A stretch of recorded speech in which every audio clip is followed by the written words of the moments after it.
Let's start this lecture. Last time we talked about estimation, which is probably the most common type of mathematical statistics problem.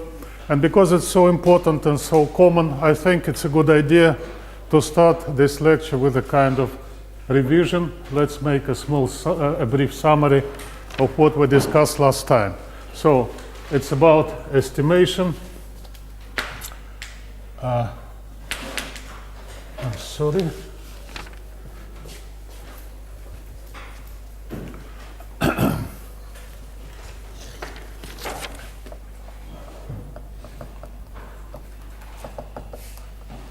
So it's a kind of summary. To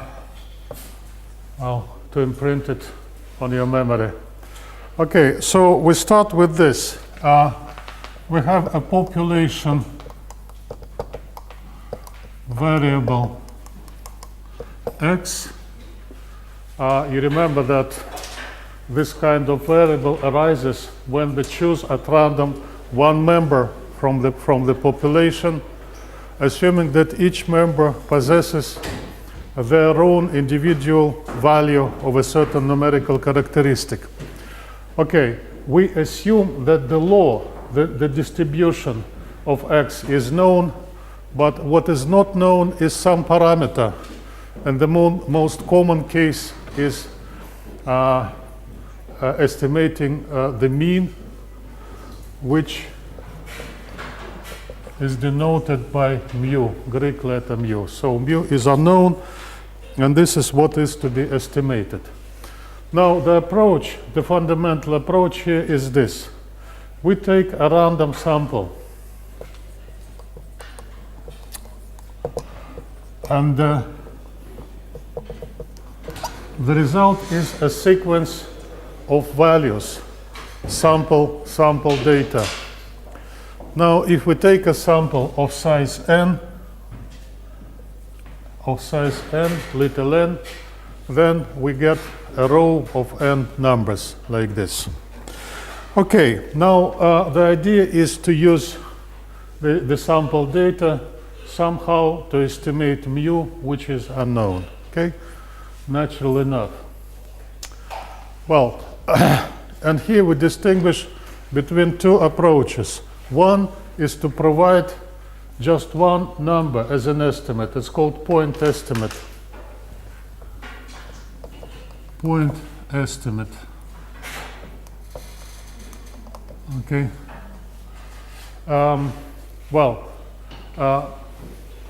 Almost universally for mu, x bar is used as an estimate. X bar, and this is the sample mean. Okay. Well, I say almost universally. We can think of reasons to use some other estimators in particular situations. Okay. Now, when we introduce this, we mention some properties that we expect of a good estimator.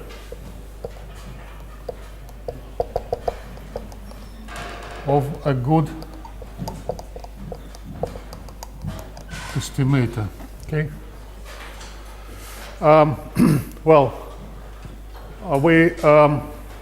We said that it's a good idea for the estimator to satisfy this maximum likelihood principle, and x bar does satisfy this criterion for such common distributions as binomial, Poisson, and normal. Okay, and also there are such requirements or criteria as unbiasedness, consistency, and efficiency. And actually x bar satisfies them all, which makes it a very good estimator for mu. All right, but this is just one number, point estimate.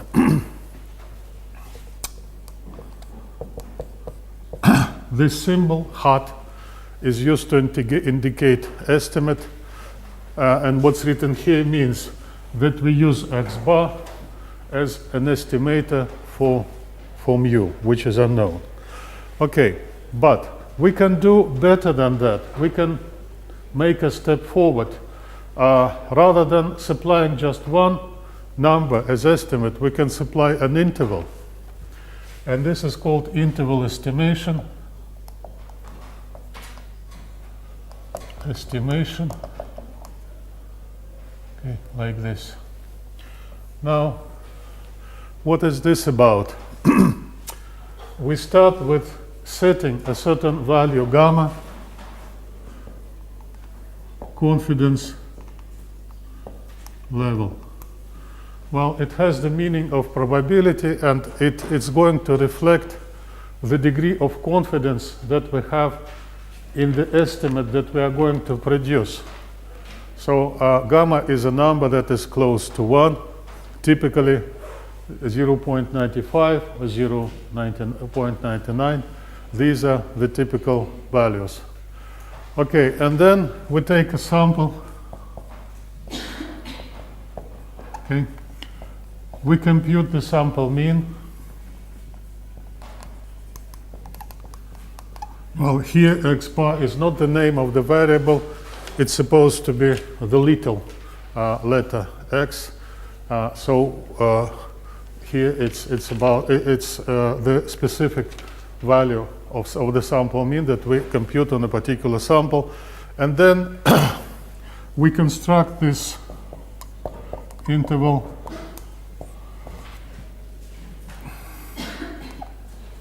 that is called confidence interval.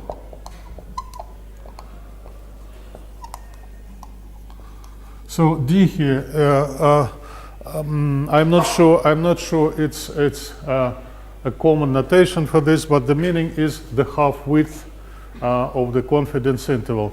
And then what is the meaning of the confidence interval? The meaning is this, the right interpretation is this. The confidence interval that we construct in this way captures the unknown value of mu with probability gamma. Okay. Well, and this is interval estimation. Okay. Now, to produce a confidence interval, we need sigma, which is the standard deviation of x. And here we have these cases. Case 1, sigma known and n large. Okay, and then x bar minus mu over sigma divided by the square root of n is taken to be the standard normal. Okay, now what is really remarkable about this? This approximation works regardless of the nature of x. The underlying population variable can be of any nature, any law, and still, when n is large, this combination x bar minus mu over sigma divided by root n approaches the standard normal. Okay, but sigma known is rather an exception than a rule. Typically, we don't know sigma. If we don't know sigma, we can sigma unknown. And then we use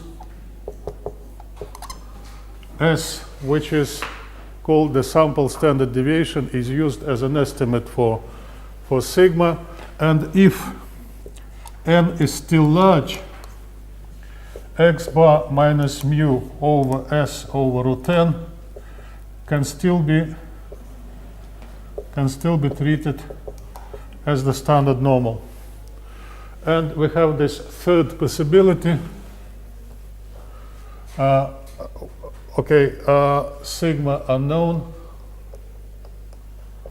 and we use S as an estimate for sigma, and n is not large. But then we assume something else in addition. We assume that the population variable x is normal. Okay. Now, if this is the case, then x bar minus mu over s over root n, okay, follows the so-called student's t-distribution. All right, and this is a complete summary of estimation. Okay, if you know this, nobody can say you don't know mathematical statistics. You do. You know something very important that is applied in practice on the everyday basis, and you can do it when you do your graduation thesis in this school and later on in your career. Okay, I'm glad that I have given you, supplied you with something really useful. Let's move on. Today we are going to discuss another extremely practical and useful section in this science called hypothesis testing. Now,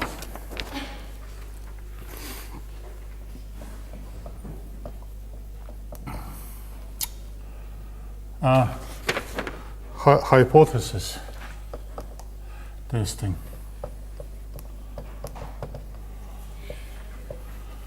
Well, by the way, a linguistic comment, this word forms the plural form in a special way. Hypothesis, I here, is singular. If you replace it by an E, Latin E or English E, it's going to be the plural form of the same word. Okay. So hypothesis testing. What do we mean by this? Suppose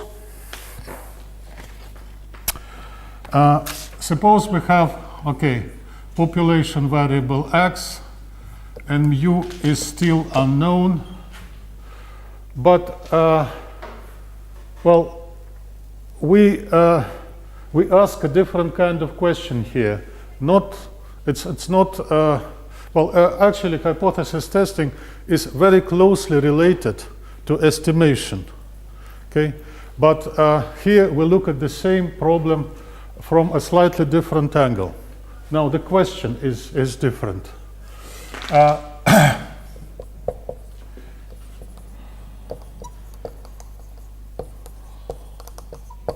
Suppose there is a certain specified value mu0.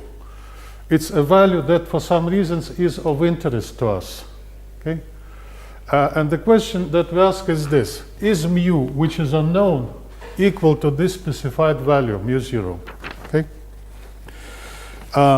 Now the tradition is to state it in the form of so-called null hypothesis.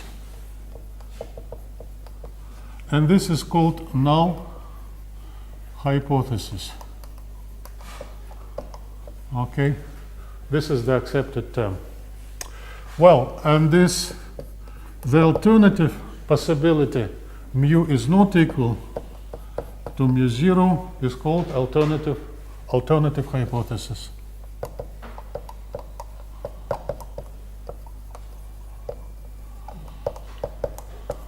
Okay. So how do we approach this problem? We take a sample. So this is where we start always. Okay, statistics starts with taking a random sample, and as a result we get the sample data.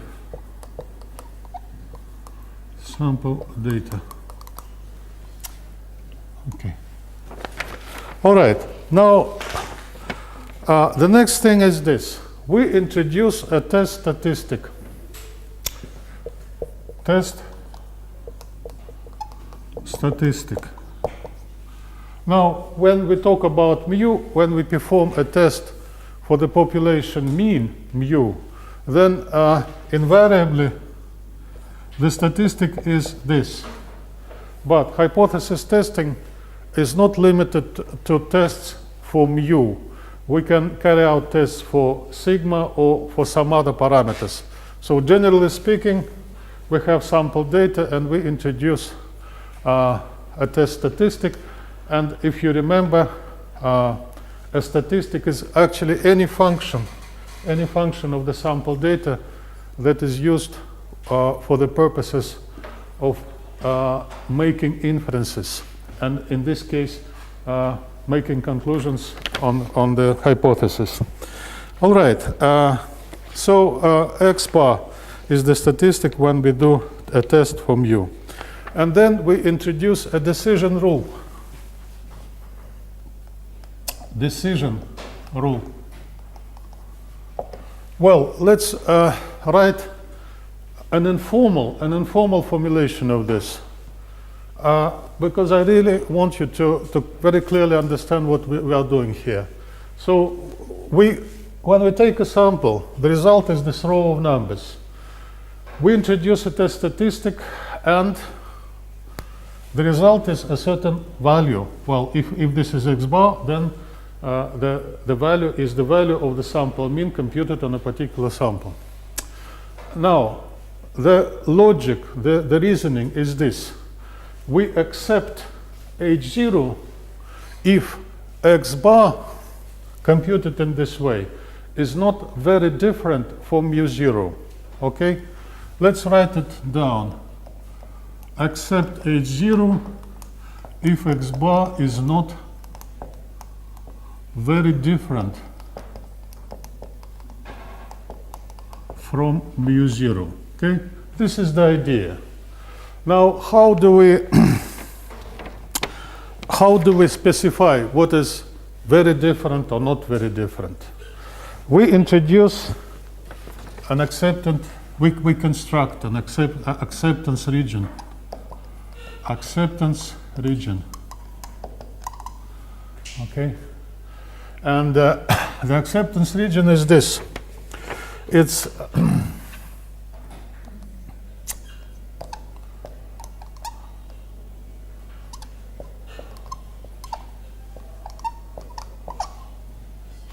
okay. Now look at this. X bar is supplied with a subscript and an overscript. The subscript CR stands for critical. So we have two critical, we are going to establish two critical values for X bar. L, the overscript, superscript, L refers to lower, and this is U, which says that it's the upper critical value. So we are going to compute two critical values, and the acceptance region is this. If X bar that we get on the sample belongs to this interval, then we say we accept H0. If X bar falls outside it, we say we reject H0. Okay? So these two values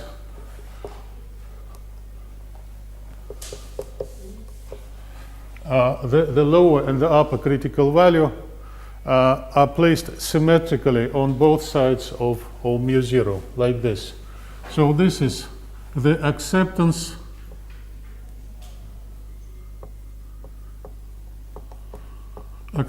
region, and here we have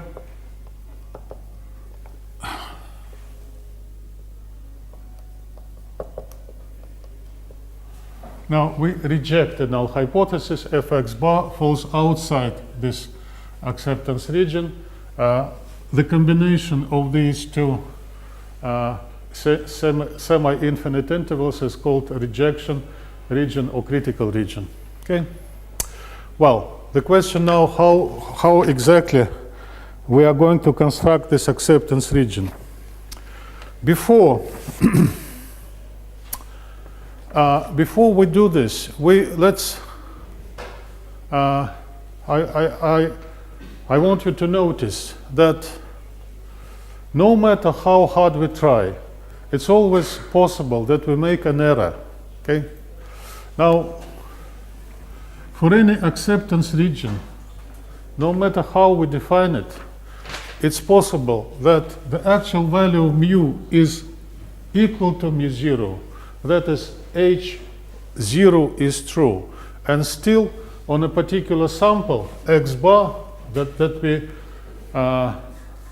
we get on this particular sample may get here or here. Okay? So it's always possible that we mistakenly reject the null hypothesis, which actually is true, on the one hand. And on the other hand, it's possible that the actual value of mu is not mu0, but something else. And still, on this particular sample, the value of x bar that we find falls within this interval. And according to the rule that we establish here, we must accept mu0. So the decision that we make here is not is not absolutely certain. It's not guaranteed against errors. Errors are always possible, and this is inevitable. Now, understanding this, we are going to reason in terms of errors exactly. Okay, we make it our point. We say this. Let's call. We introduce this term, type 1 error, rejecting H0 when it is true. Okay.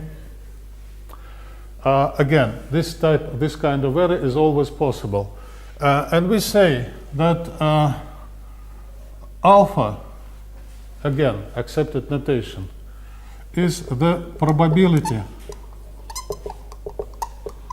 of type 1 error. And this value has a special name in hypothesis testing.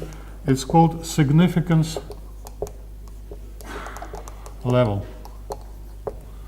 So not only we understand that this kind of error is inevitable, it's always possible, we actually start with this. We say, we recognize it, and we state a certain value for alpha. Okay, we accept a certain value for alpha, which is called the significance level. Okay. And the typical value is this. Sometimes this is used, and sometimes this is used. Okay. Well, now, suppose we have a large sample, and the value of sigma is known.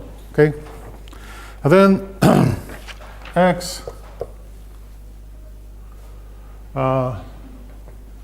minus mu over sigma, and let's write this again. We've already written this formula today, is the standard normal.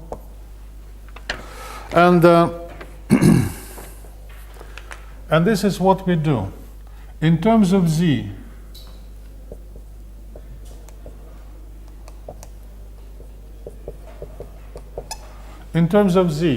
we identify such a value of z that the probability contained in this right tail is alpha over 2.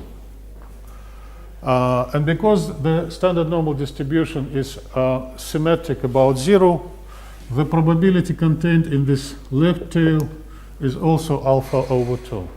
So the combined probability contained in both these tails is alpha. Okay. Now, actually, this is the acceptance region, formulated, stated in terms of z. So if z corresponding to a particular value of x bar falls within this interval, then we accept h0. If it falls outside, we reject it. Okay. Well, some users prefer to do it just this way, to arrive at the answer using this z. Some users prefer to translate it into x bar. And in terms of x bar, it's going to be this. Okay, again, x bar critical upper corresponds to z sub alpha over 2, and x bar critical lower corresponds to minus that. Okay? So this is the acceptance region, and this is the rejection region, and this is the rejection region. All right. I hope this is not very vague. I hope it's clear. Now let's discuss an example of this, and then it will become 100% clear, I hope.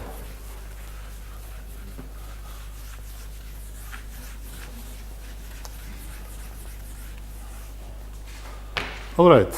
Suppose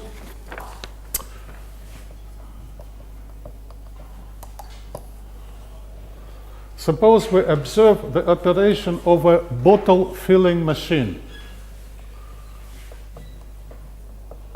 Bottle filling.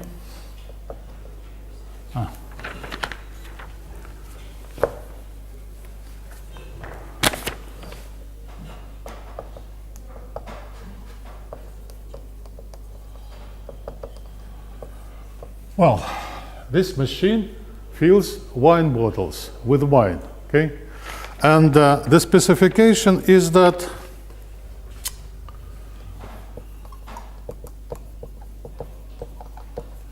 this machine must put 750 milliliters of wine in a bottle on the average. But of course, the exact amount of wine put in a bottle varies from bottle to bottle. This is inevitable, okay? There are always some minor factors that influence this exact amount. So from bottle to bottle, this amount varies slightly. But we want to be sure that the mean value is still this. If it's less or if it's greater, we consider it as a problem. It means that the machine is out of adjustment and it needs to be adjusted. Okay? How do we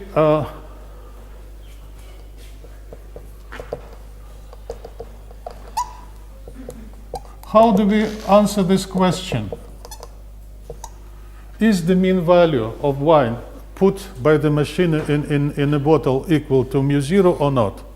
Now, this is where we apply this hypothesis testing technique. The null hypothesis is that the actual value mu, which is not known to us, is equal to the specified value 750 milliliters, and the alternative hypothesis is that it's not true. Okay, and then we apply this standard technique. But to apply it, we need an assumption on sigma. Let's say that sigma is known to be 2.5 milliliters. How can it be known?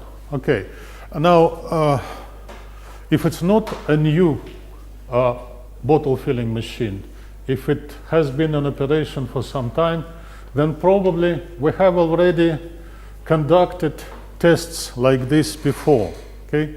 And from those previous tests, maybe we have some reasonable estimate of sigma, okay? Or maybe sigma is given in the documentation that accompanies this machine by from the producer. I don't know. Anyway, let's assume that sigma is somehow known. All right, now what we do is this. We need to introduce a value for the significance level, and let me remind you that the significance level has the meaning of the probability of type 1 error that we can live with, okay? It's not a good thing. Any error is a bad thing. But because it's inevitable, this possibility is inevitable, all we can do is to think of an acceptable probability for that, okay? It should be small, it should be acceptable for us. And this is the common value. Most often used value for significance level is this, 0.05. Okay, and now let's do this. We take a sample. We take a sample. Okay, let's say that we inspect 75 bottles filled by this machine. Because N75 is considered a large sample, if you remember in practice, any sample that is larger than 30 is considered as large enough to apply the normal approximation to X bar. And let me write again this remarkable formula. Now, because N is large, we use this formula, not making any assumptions on the nature of X. Okay, again, this is the center limit theorem. Right, and now what is Z? Okay.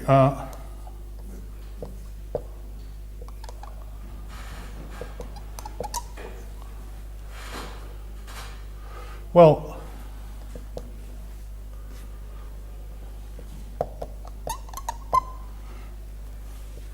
now what is this? What is this value? What kind of equation does it satisfy?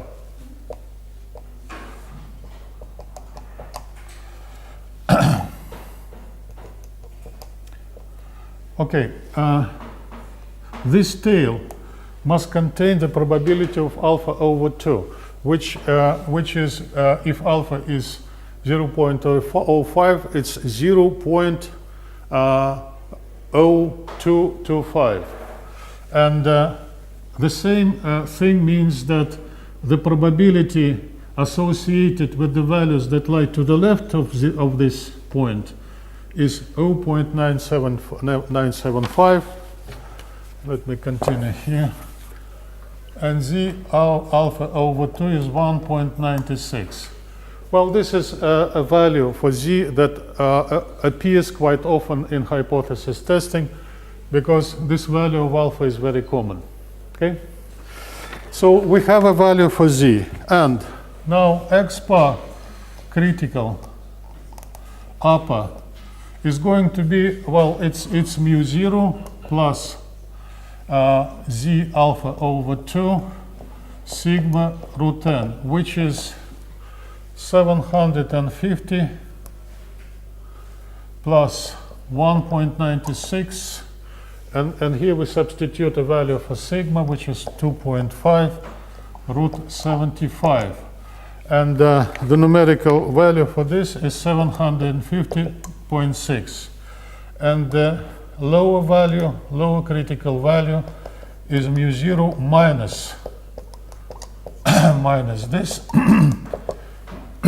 and it's going to be 749.4. So the acceptance region is 749.4, 750.6. If X bar that we get on a particular sample falls within this interval, we say we accept H0. If X bar falls, well, what does this mean? Look at this. If X bar that we measure on a particular sample is 751, it already means that well, X bar is outside the acceptance region, and we reject H0. Well, it's important to understand what we really mean when we say that we accept H0 or reject H0. If we say that we accept H0, we do not mean to say that we have found out, established that it's true. Absolutely not. Actually, we have no way of establishing that it's true. No matter what we do to the sample data, we will never be able to establish this with certainty. What we say is this: if we say that we accept H0, what we really mean is this: the sample data that we obtained on this particular sample do not give us sufficient statistical evidence to reject H0. Okay? We do not say H0 is true. We say we don't have sufficient statistical evidence to reject it. Okay? On the other hand, if we reject H0, we do not really mean that H0 is not true. Okay? We can't say this with certainty.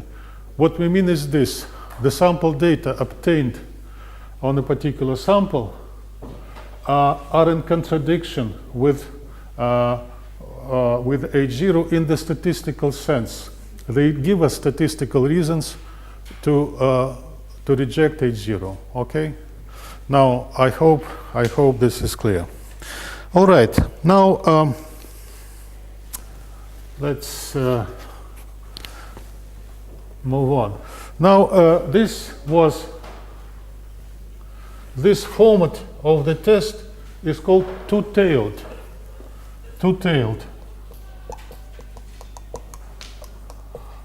And the alternative here is this: mu0 is the null hypothesis, mu is not equal to mu0 is the alternative hypothesis. But quite often, or maybe more often than this, we were interested in just in the deviation from mu0 in one direction, not in both directions. If this is the case, we apply a one-tailed test. Okay? For example, let's do a right-tailed test. Let's start with an example. Suppose the producer of a certain model of car, certain make of car, claims that the consumption of gasoline of this car per 100 kilometers is just 7 liters, which is very little for this kind of car. Okay, so producer of a car says that mean consumption of gas is 7 liters per 100 kilometers. All right, this is what the producer says, but maybe he is not honest about this. He is not, or maybe not just accurate about this. Suppose we doubt this claim made by the producer, and we perform a test. Now, again, you may ask me, what's wrong with just making a test drive just once and measuring the quantity? Now, the difficulty is that the actual consumption of gas per 100 kilometers will depend on a lot of things. It will depend on the speed that we keep, okay, on this test drive. It will depend on the traffic conditions. It will depend on the condition of the road.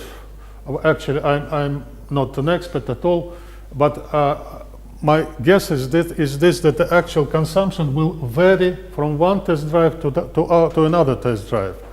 And if on one test drive the consumption that we observe is 7.5, and we say this and we inform the producer that the actual consumption is larger than he claims, the producer may respond that, okay, on this particular test drive it's 7.5, on another test drive it will be 6.5, and the mean is just as I say, is 7. Okay, so the question is about the mean consumption of gas by this car. Now, how do we state the null hypothesis? The null hypothesis is this, and it's this way. It looks this way in every format of the test. What is different here is the alternative hypothesis. Okay, mu0, 7 liters per 100 kilometers. Now, we are talking about the mean consumption of gas, and mu0 is the hypothesized value of mu, and here it's 7 liters per 100 kilometers. This is what the producer claims, and this alternative hypothesis reflects our doubts or suspicions. We suspect that the producer is not accurate about this. All right, and how do we formulate the test now? Okay, so suppose we perform 110 test drives. Okay, and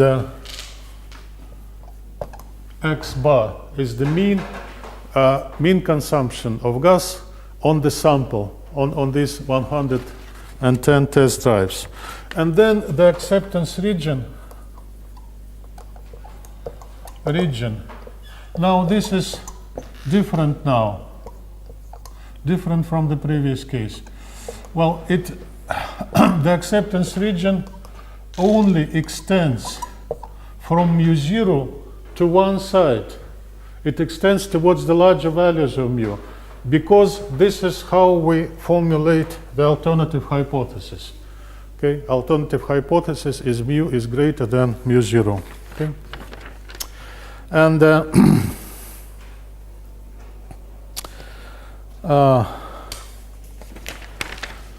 okay, accordingly, now X critical bar translates into Z alpha if we interpret this in terms of the standard normal distribution. And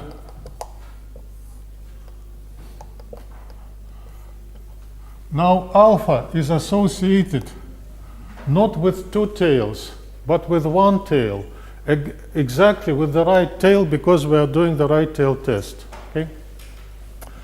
And accordingly,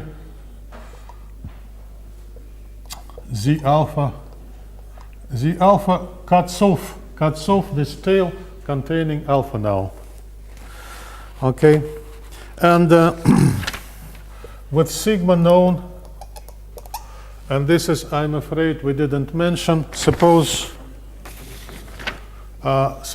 we let's write it here. Suppose we know from some previous data that sigma can be estimated to be 1.2 liters. Okay, and then the equation that we solve to find Z alpha is this 1 minus alpha, and if alpha is 0.05, then this is 0.95. Okay, and then this value x bar critical is equal to mu0 plus Z alpha times sigma root n. And look at this. This is a different value of Z, not Z sub alpha over 2. If alpha is 0.05, then Z sub alpha over 2 is 1.96, as we found in the previous example. But here, Z alpha is 1645. Again, a very common value. So substituting the values, this is 7 plus 1645, 1.2 here, root, the number of trials is, where is it? Is it 70, 110? 110, and the numerical value is 7.19. Okay. Well, so if you look at this figure, if the sample mean, if the mean consumption computed on this particular, on this series of 110 test drives, if the sample mean is, say, 7.2, then we say that we reject. So this is the rejection region. Rejection region. If it's 7.2, we say we have sufficient statistical evidence to reject the null hypothesis. The claim made by the producer is not accurate.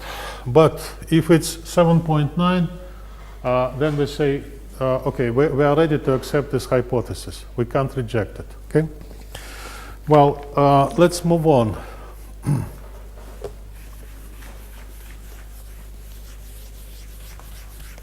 In the same manner, a left-tailed test can be formulated. Left-tailed test. Well, let me just. Well, H0 is always written this way. Oh, just a second. There is something important to be noticed here. All right. Unfortunately, I've already erased it, so I have to write this again. In a right-tailed test,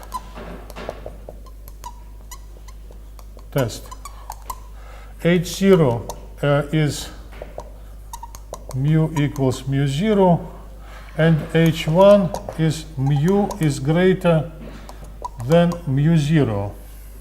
Look at this. Something may give rise to questions here. And it's this. These two possibilities are not collectively exhaustive. They do not cover the total range of possibilities.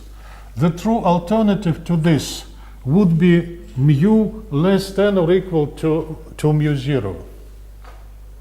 Okay? So this is not really the true logical alternative to what's written here. A true alternative would be mu less than or equal to mu 0. So why do we write it this way? Now, this is the accepted practice, actually.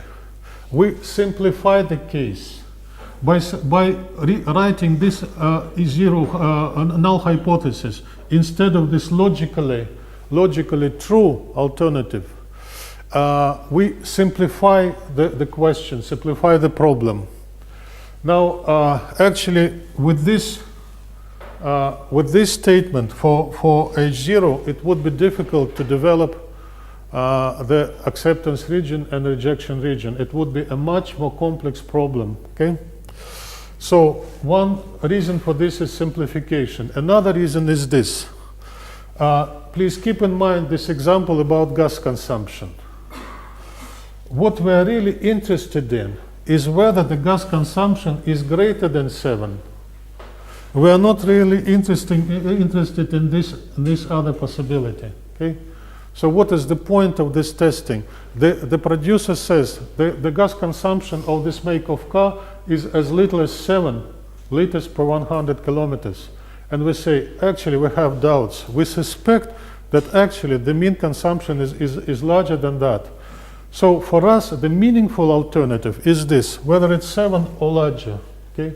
So we're not interested in this other tail.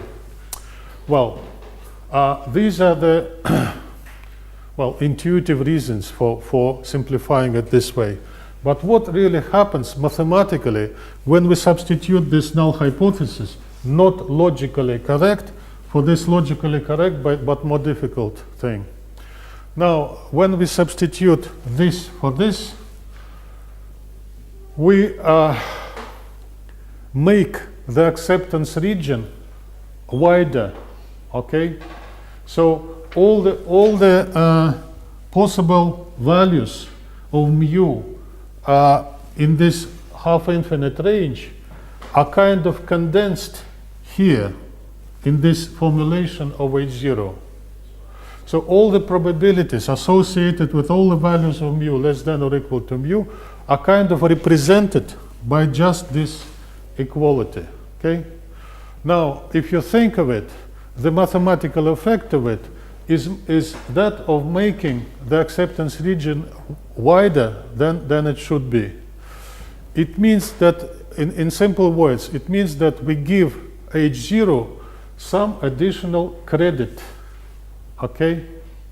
We give it some additional credit. And generally, in the hypothesis testing techniques, this is the accepted approach. H0 is not rejected unless there are definite reasons to do so, okay? Unless there are statistically convincing reasons to do so. So the H0 is given the benefit of the doubt, as they put it. So here, by replacing this by this, we give H0 some additional credit or benefit of the doubt, okay? All right, and now in the left tail test, accordingly this, and then and we still find Z alpha in the same way, but actually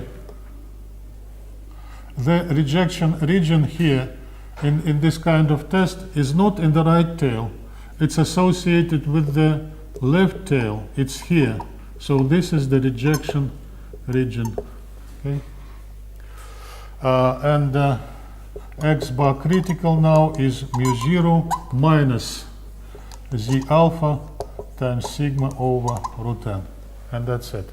So I'm not giving an example for this. We'll discuss a lot of examples when we do practices. All right. Now, the next thing to discuss is the so-called power of the test. All right. First, let's introduce this definition. Type 2 error. So type 1 error, as you remember, is the error of rejecting the null hypothesis when actually it's true. But there is this other possible error. We can mistakenly accept a null hypothesis when actually it's wrong. So accepting H0 when it is wrong. Okay. Now the probability of making this type of error will depend on the actual value of mu. The notation for this probability of type 2 error is denoted by beta, but unlike the probability of type 1 error, the probability of type 2 error will depend on the actual value of mu. But rather than looking at this, statisticians prefer to look at this 1 minus beta of mu, which is called the power of the test. Now, what's the meaning of this in simple words? Suppose mu is different from mu0. Okay? Now, beta of mu is the probability that we accept H0 when it's not true. And 1 minus beta of mu is the probability that we reject H0 when it's not true. So 1 minus beta is a good thing. It's a positive, a valuable property of the test. It concerns the ability of the test to detect the difference between mu, the actual value of mu, and mu0. Okay? It's the probability that the test will tell us to reject the null hypothesis when it's not true. All right. Now,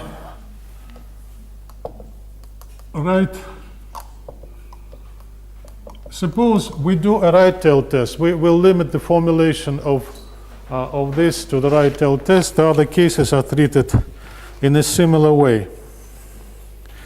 Okay, and now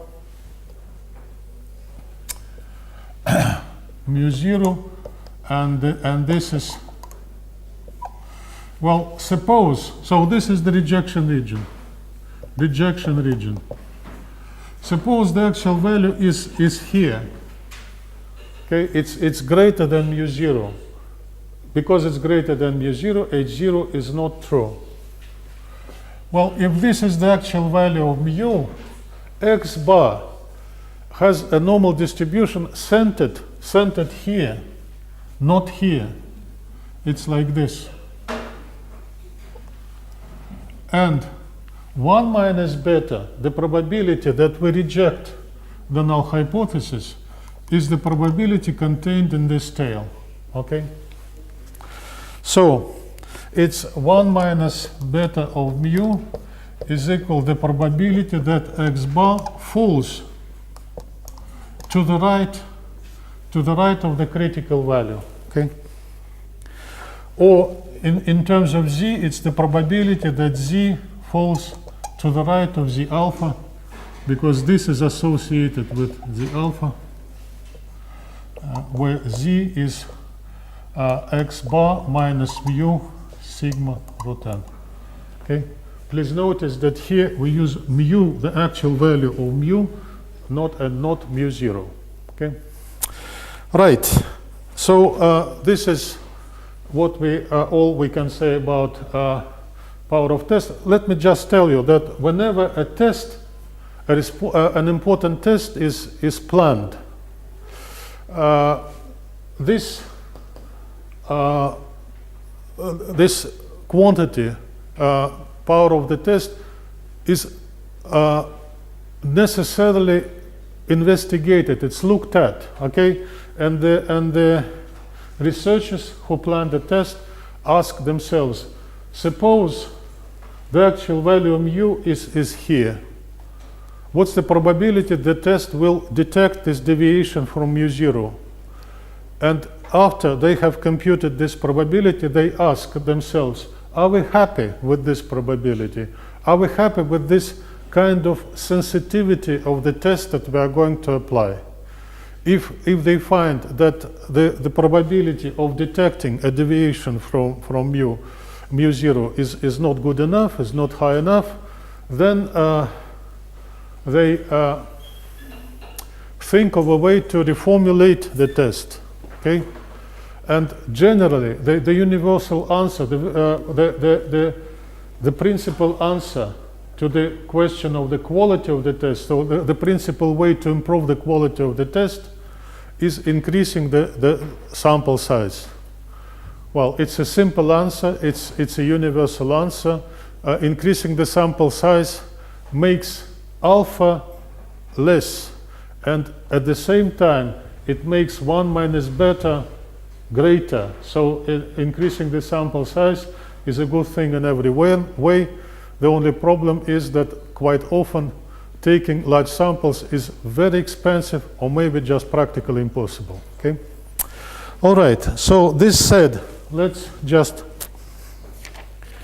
add two things. In all these examples, we assumed that the sample was large and sigma was known somehow. But we also have these two cases. Well, sigma unknown, large sample, then x bar minus mu 0 s over root n is treated as the standard normal, and sigma unknown, small sample, and normal x. So this is our additional case. It's x bar minus mu 0 s root n is distributed according to the students' t distribution. All right. Now, if you followed my discussion closely, you might have asked yourself this question: is there any relation between this hypothesis testing activity and the activity of constructing confidence intervals? Okay, there are a lot of similarities. There are a lot of things that we do in the same way in both problems. Well, and actually, these two problems, the problem of constructing a confidence interval and the problem of testing a hypothesis, are very closely related. Okay? Okay, let's write it this way. Relation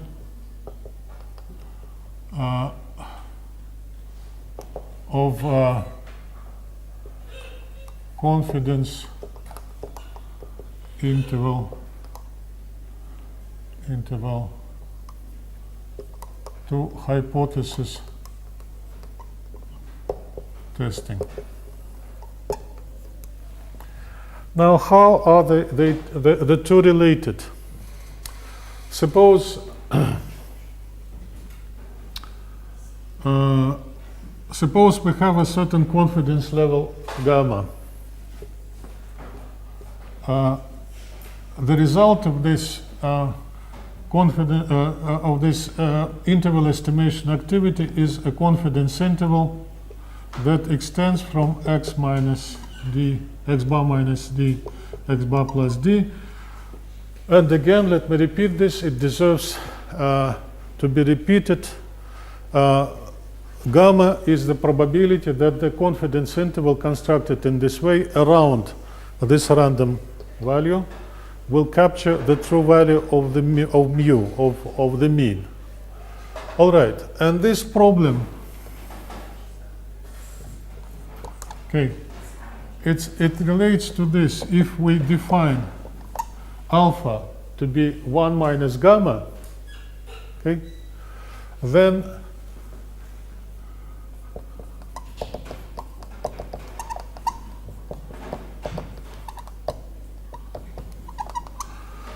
this problem of constructing a confidence interval has a direct relation to the problem of testing this hypothesis mu equals mu 0.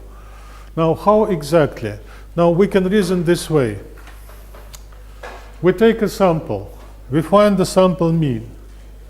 Given gamma, which is related to alpha in this way, we construct the confidence interval. And then we accept the null hypothesis here if the confidence interval constructed in this way captures mu 0. And mu 0 is the hypothesized value of mu here. Okay? If the confidence interval doesn't capture mu 0, we say we have statistical evidence to reject the null hypothesis. So mathematically speaking, these two problems are very, very close. The formulas are actually identical. Now, the conceptual difference is this. Confidence interval is something that is constructed after we have obtained sample data, after we have taken a sample and obtained sample data. On the basis of this row of numbers, this is done. Okay? Now, tests are often, or maybe almost always, are planned before any sample is taken. Okay? And this is the right way to do it. Before we even take a sample, we state the acceptance region and the rejection region. And after that, we take a sample and see where x bar falls, whether it falls within the interval or outside it. Okay? What's more, you can imagine the same test applied a number of times to different samples. We first formulate the acceptance region and then apply it to maybe different populations or something. All right. For example, in the test of bottle filling machine, it's possible, and maybe it would be the right thing to do, to construct the acceptance region and then apply this test to different bottle filling machines. If in our plant we have, say, 50 bottle filling machines, the same test is going to be applied to all of them. So there is a slight conceptual difference here. but the mathematics is the same. All right, let's move on. Test for population.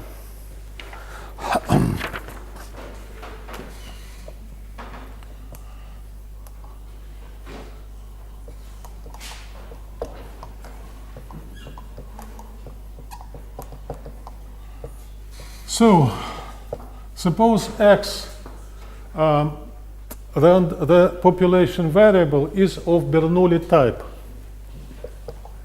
Bernoulli.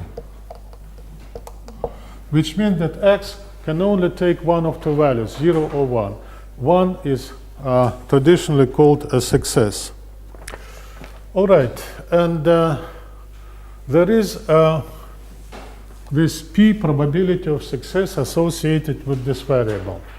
And P is not known.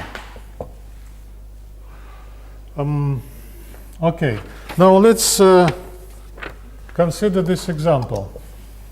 The producer of a new drug for some serious disease claims that this new drug results in a considerable improvement in the condition of the patient 70% of the time. And this is something very, very good as compared to the existing drugs, okay? This is a new drug that is supposed to be very effective. So drug effective 70% of the time. But this is something that the producer claims. We don't have to trust the producer. Okay, actually, each time the producer of a new drug tries to launch a new product, there is extensive testing performed before the authorities allow a new drug to be placed on the market. All right. Now, one of the questions is this: we want to test. We want to test this hypothesis. This is what the producer says, okay? That the percentage of the patients that have a definite improvement in their condition as a result of taking this drug is 0.7. But we doubt this. We say that maybe it's less than that. Okay, for the population proportion, you can also formulate a two-tailed test and a right-tailed test, but in this example, it's a left-tailed test. All right, now how do we cope with this? Suppose we give this drug to 200 individuals who suffer from this disease. Now, a very interesting and important point here is this. How would you describe the population in this situation? Now, typically, we draw a random sample from some population. What is the population from which we draw this sample here? The difficulty here is this. We are testing a new drug, and logically, we would need to draw a random sample from the population of individuals who suffer from this disease and take this drug. But because it's a new drug, there is no such population. Okay, it's experimental. It's not widely spread. Maybe these 200 individuals are the first 200 takers of this drug. So the right answer to this question is this. Here, we just imagine this population. It's conceived. It's not existing in reality. We just say, okay, let's imagine the population of all the individuals who suffer from this disease and take this drug.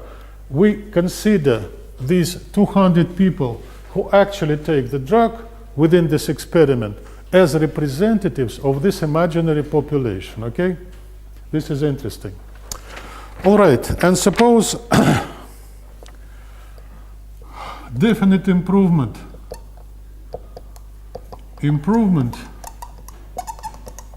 was observed in 130 patients. Okay, let's denote it by N1, N1 is for success and N0 for failure, suppose. Now, X bar, which is the sample mean, and because we are talking about proportions here, sample mean is also called sample proportion here, is the ratio, the number of successes to the sample size. It's N1 over N, 130 over 200, and the actual number is 0.65. So this is the sample proportion of those patients who get definite improvement as a result of taking the drug. All right, because this is a large sample,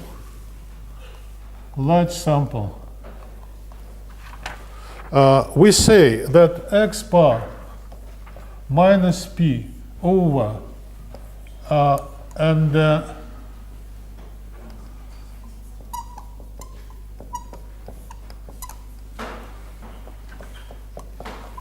well, let's try to understand what's written here. The sample is large.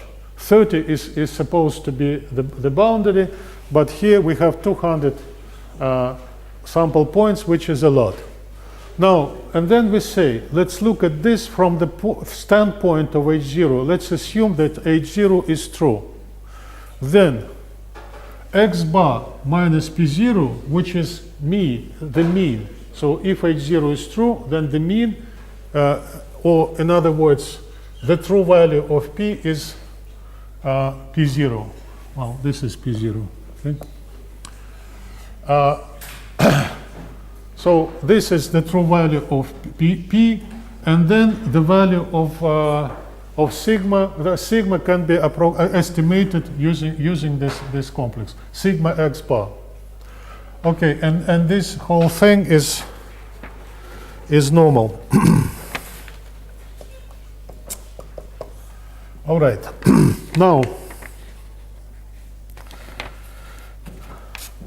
in this example here, sigma X bar equals 0.7, 1 minus 0.7, 200. And it's going to be 0.032. So here I substitute the hypothesized value for P, and the sample error. It's called the standard error of, well, generally speaking, the standard error of the mean. But because we are doing a problem on proportions, it's the standard error of the proportion. All right, and because we are doing a one-tail test, the alpha is 1.645, the value that we have already cited today, and P bar critical is equal to P0 minus Z alpha times sigma X bar. And here it's 0.7 minus 1.645, 0.032, and it's equal to, in this example, 647. Okay. So suppose the actual value. Suppose the actual value of and where is it? Okay, this is the sample proportion, the proportion of those who get definite improvement on this particular sample. So what is the conclusion that we make? P0, and this is the critical value equal to. Okay, does this sample proportion fall within the acceptance region? This is the acceptance region. And this value does fall within the acceptance region.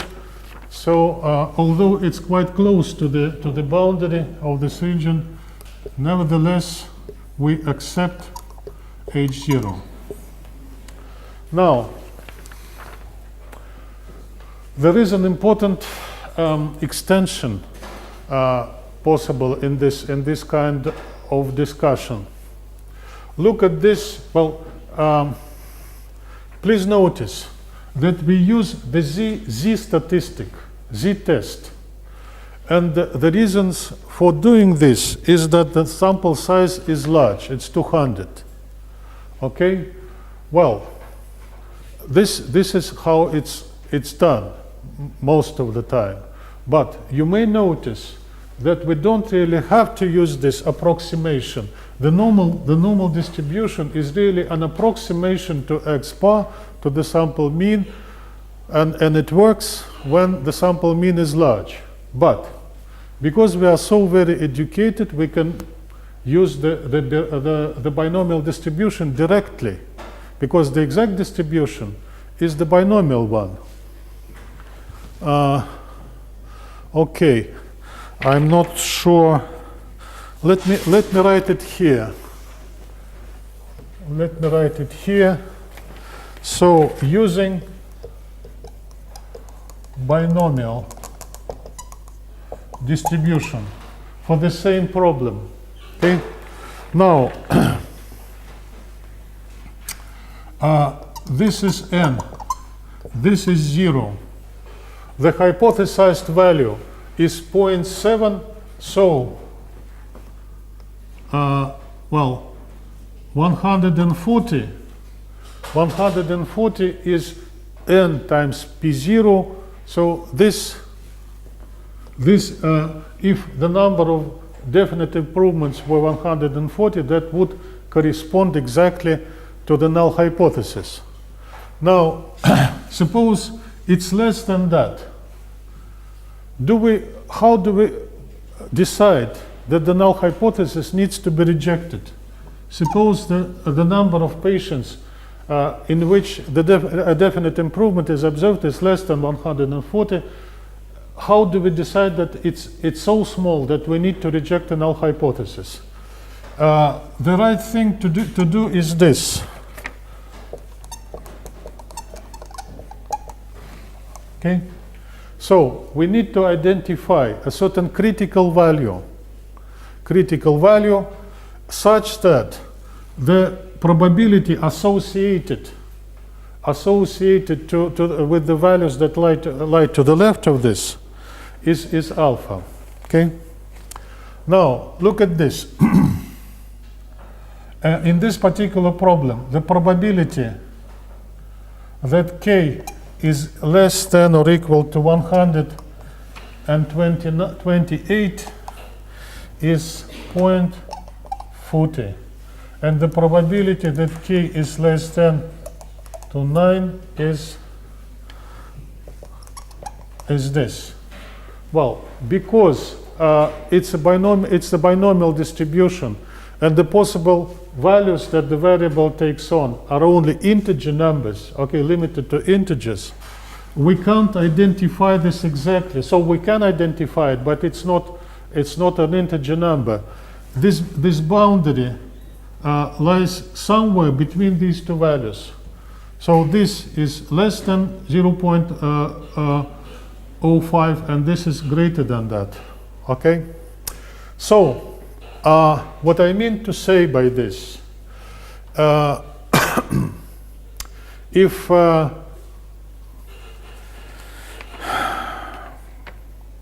okay, so if we apply this 130, okay, it lies to the right of 129, and the probability that k takes on a value less than or equal to 130 is still larger than that. Okay. Well, using what I mean to say here is this: using this exact distribution here gives us the same kind of answer. Okay. We are only ready to reject the null hypothesis if k is less than or equal to 129. And on this sample, it's 130. So the answer will be accept H0 here too. both distributions give us the same answer? Well, on the one hand, it's to be expected, because we kind of hope that this normal distribution gives a good approximation to the actual distribution. But on the other hand, well, we can think of an example, we can think of a situation where the normal approximation here and the exact binomial distribution give different answer. According to one statistic, the right answer is to reject a null hypothesis. According to another statistic, the right answer is to accept a null hypothesis. Okay, it's possible. So whenever testing like this is performed, the procedure for testing must be very carefully formulated and stated explicitly in the rules or contracts or whatever. All right, if you don't have any questions here,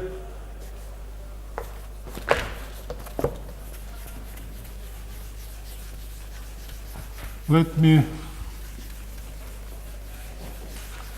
mention something else. An alternative approach, p-value. So suppose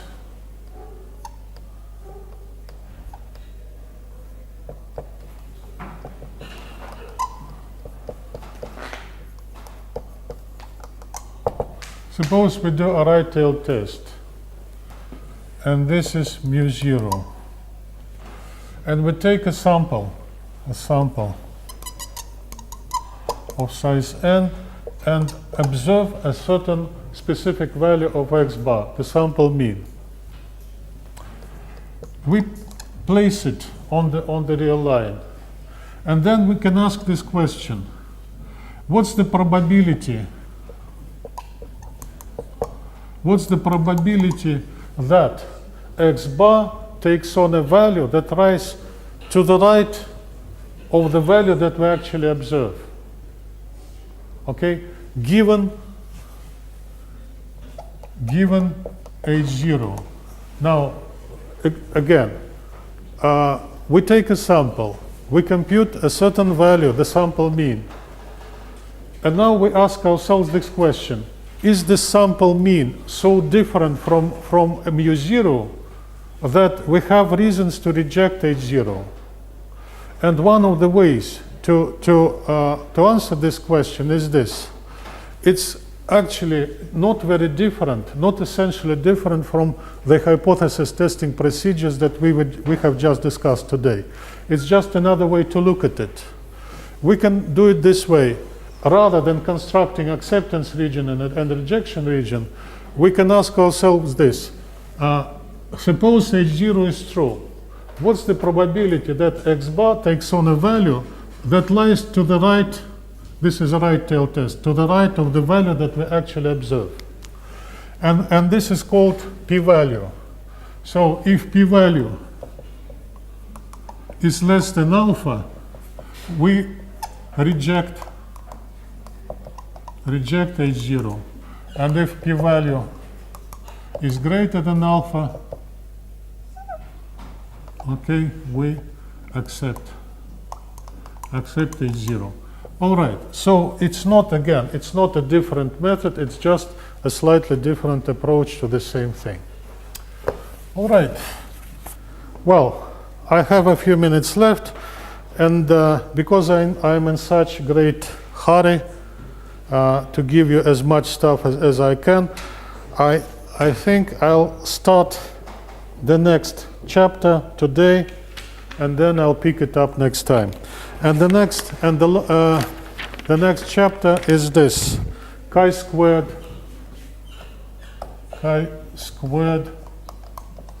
distribution. Now,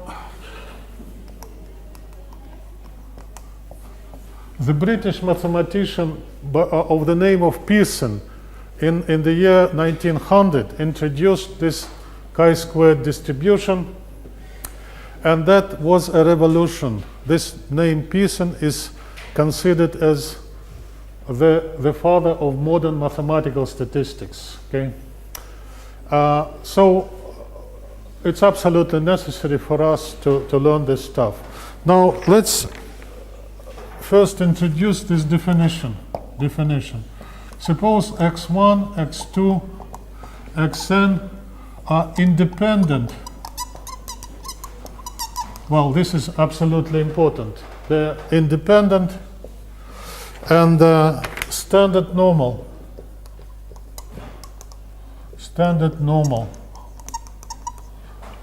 random variables. So each of these is a standard normal random variable, which is a normal random variable with mean 0 and sigma 1, and they are assumed to be independent.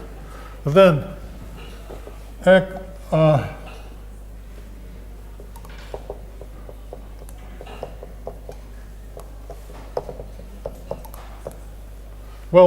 then this combination x1 squared plus x2 squared up to xk squared is called the chi-squared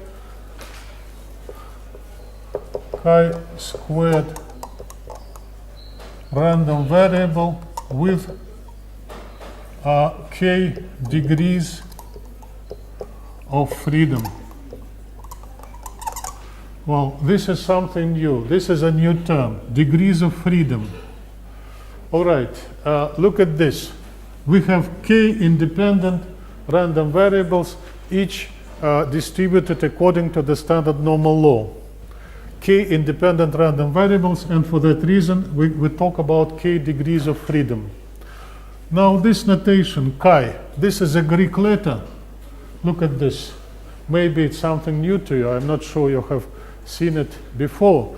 So this is called chi in English, okay? By the way, in the Russian alphabet, the letter H comes from this letter, okay? So it's not totally strange to this audience. All right, so chi squared with k degrees of freedom. All right, and I have to stop here. I'll pick it up next time. Thank you, see you next time.